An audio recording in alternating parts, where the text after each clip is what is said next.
my skincare collection.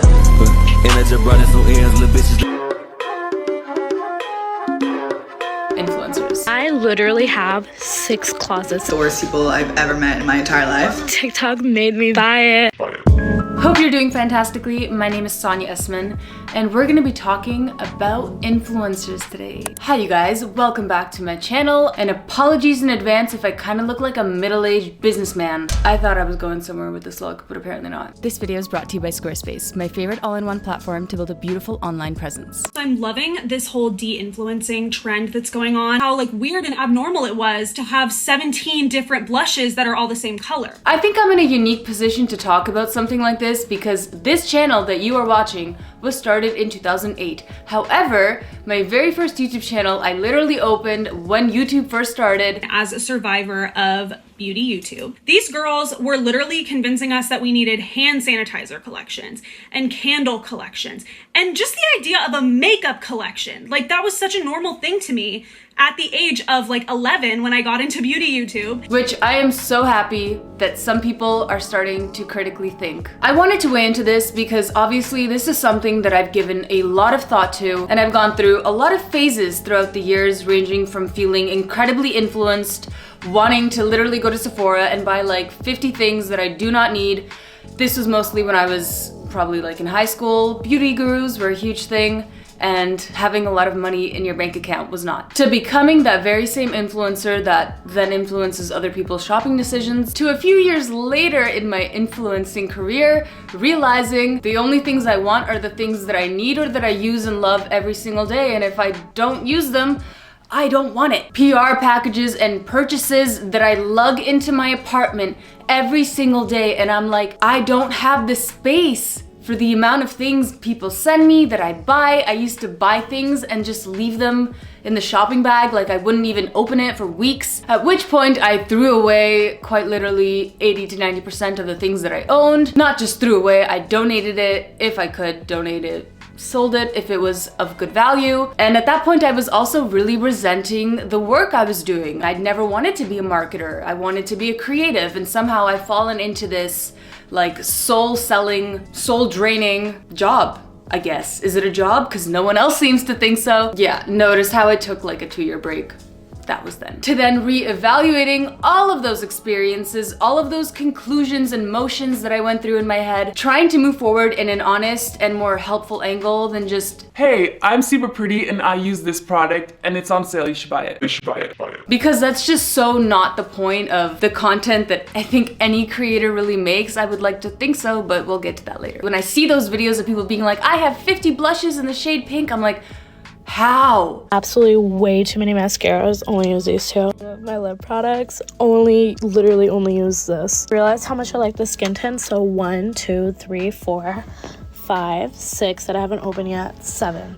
What? Literally found a whole NARS foundation I've literally probably never used, probably expired. Apparently I have to have every setting powder in the book. Why do I need this many Fit Me setting powders? Why do I need this many beauty blenders? Why do I have things I've never opened yet? Never opened. I threw away actually half of this stuff. I just don't know. TikTok made me buy it. I just think that's such a privileged thing to do. Kind of just gotta realize that like if you spend your money doing things that do not matter and do not add actual growth into your life, ultimately that's just a waste and you're further away from achieving your goals. So like, what do you really want? But on the flip side, if something makes you happy, if buying something makes you happy, I don't see the harm in that. Because for example, why is an artist allowed to have 70 different paint colors of different viscosities and of different materials or whatever, latex, acrylic, but it's automatically bad if it's makeup? Obviously this is not TikTok. If you're watching me, you've probably been watching me for quite a while, so I'm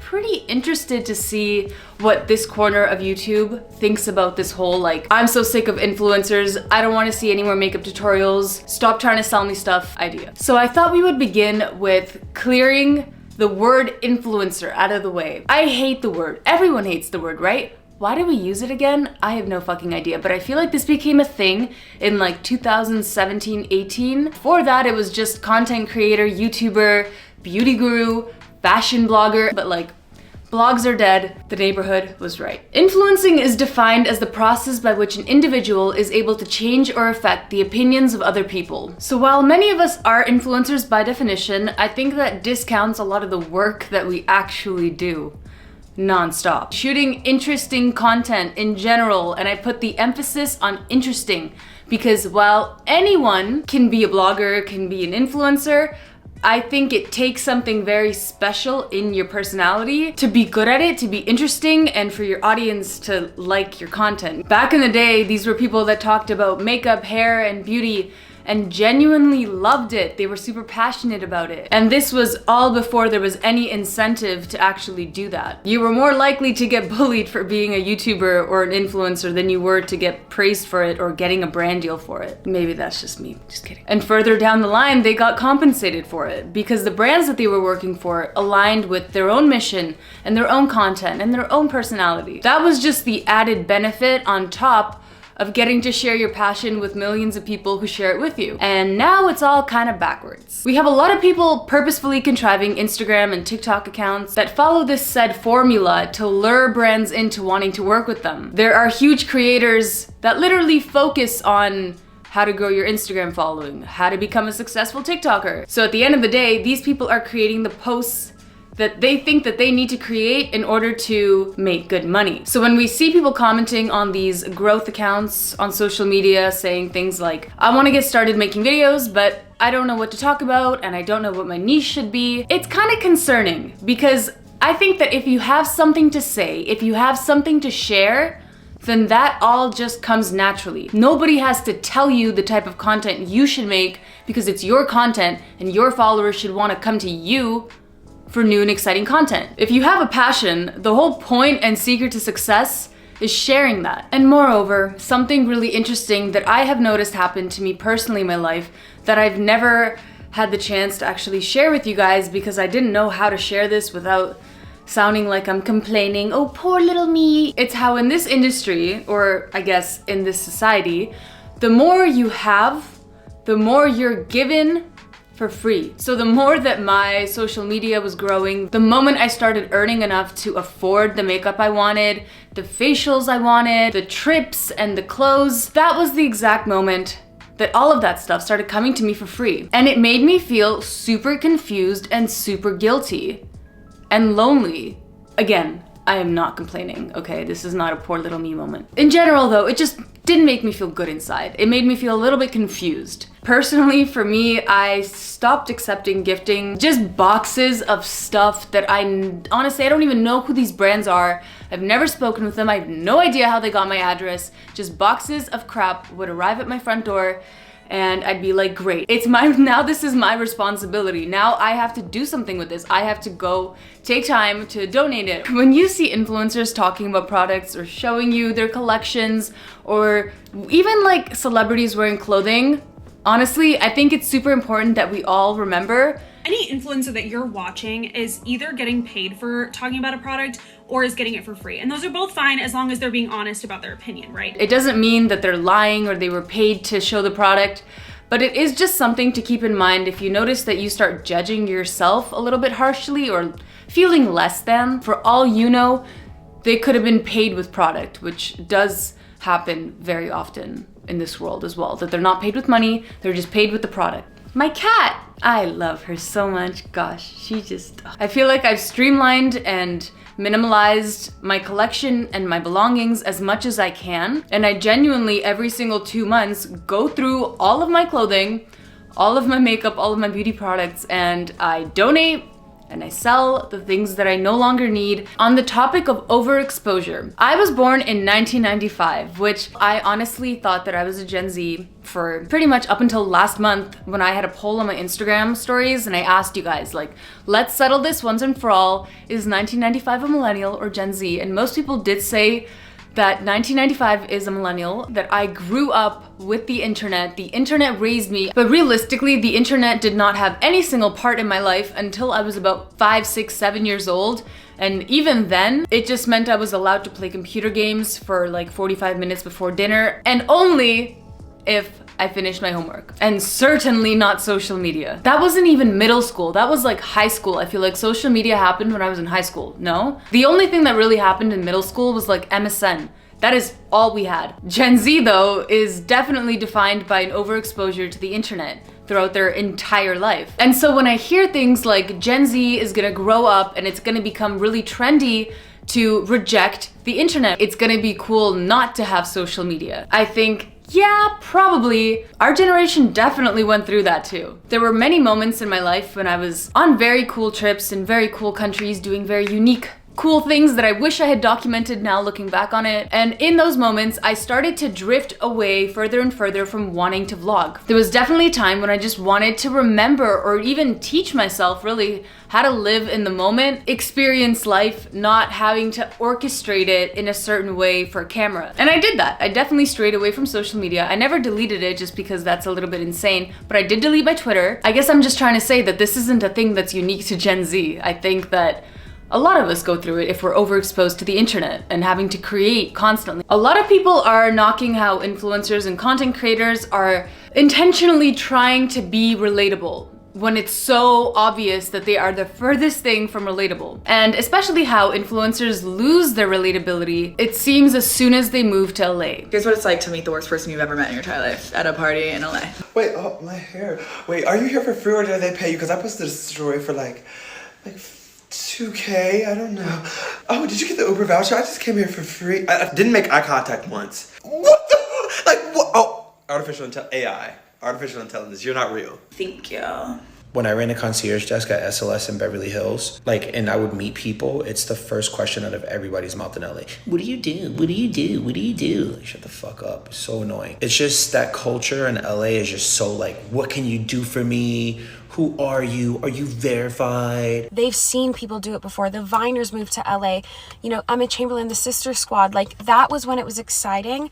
And that was back when influencers were still seen as the underdog. Now influencers aren't really like the underdog that you have to like root for because they're going against the machine. Now they kind of are the machine. But I do think that the ones who like come here and live in that bubble disconnect from their audience very quickly. That's my take. We're gonna see a rise in anti-influencing, but that is the number one question, like reminiscing on the days when I used to go out a lot more than I do now because I'm a hermit and proud of it. A lot of people will immediately ask you, what do you do? And that is honestly normal. And I'm not defending these people because maybe they are horrible, but like people don't realize that social media is not just something that you do 24/7. You have to also think about it, live it, breathe it. Otherwise, there is no way that you could reach that level of success, I think, because that level of success also requires consistency. And consistency in this world does not just mean posting something every single week. It literally means posting something every single day, minimum, multiple times a day at best. And in order to do that, you kind of have to be obsessed with what you do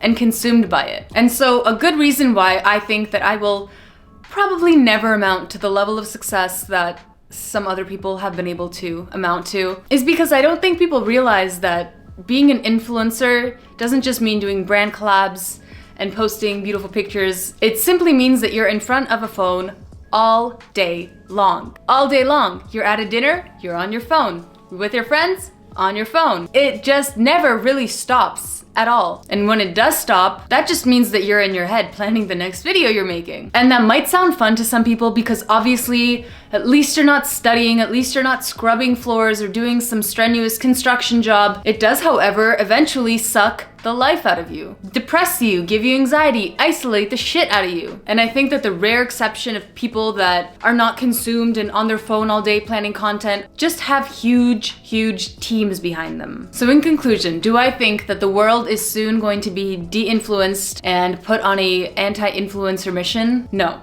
I don't. When you consider the fact that YouTubers, which are the original influencers, I think, have been around since like the late 2000s, I think it's kind of hard to say that influencing is ever gonna disappear. It's gonna be an anti-influencer culture and that there's ever not gonna be a market for it. I think that that's simply not true. And I have no idea what is coming, but I am so excited to be on this journey and to get to find out because this is an incredibly evolving space and industry. Yes, my nails took me all day yesterday, so I hope at least somebody appreciates it. Thank you guys as always for watching. I love you and I hope you have a fantastic rest of your day and I'll see you guys in a week.